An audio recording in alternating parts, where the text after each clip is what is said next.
Yo, magandang umaga po mga katusok. So ngayon mga katusok ay mag-tutorial po tayo kung paano magkabit sa line natin sa ordinary. So ngayon. So ito yung mechanism natin. Ano po mechanism nila. Ayan. So ordinary po. Ito. Yan po ordinary natin. Yan.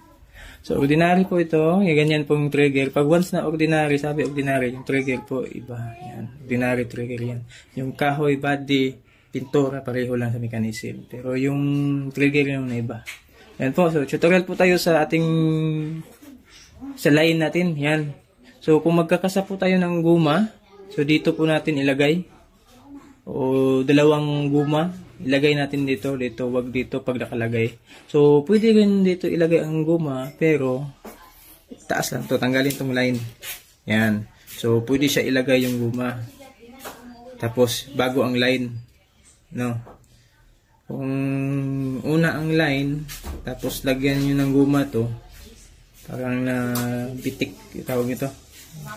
Hindi siya matapon kasi mayroong nakalock yung line. So, kung pwede rin na hindi ito lagyan ng rubber, dito na ilalagay lahat. Yan. So, ito, pakita ko, demo ko sa inyo. So, ito, wala pa lang mga rubber. Ang puwet, lagyan pa ito ng rubber.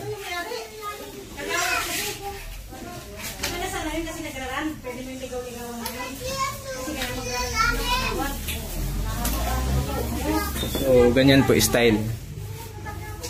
Yan. Ganyan po style. Ang line nyo. Yan po. Ganyan po style nyo. Mas ilalim. Ito, pwede ito dito. Yan.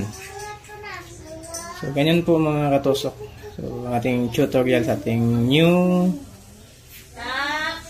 bagong gawa na tawag ito na sa line.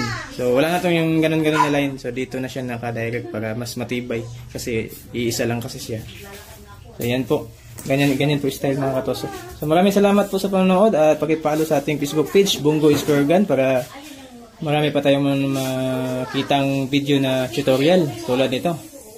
At sa ating YouTube channel, no? Brian the Gifted. So yan po pangalan nating YouTube channel, no? Brian the Gifted. Yan.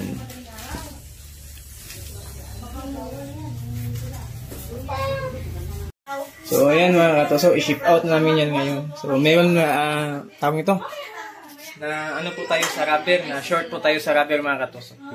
So yung 14 hindi pa nalagyan ng rubber. So ito ang ating ship out ngayon. So yan po. May halo-halo po ito, yung ordinary at saka mechanism. Yan. So, unsi lang yung ordinary dito. So, yung iba hindi pa nalagyan. So, mga mechanism yan.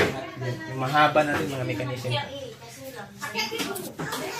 Yan po mga katusok lahat.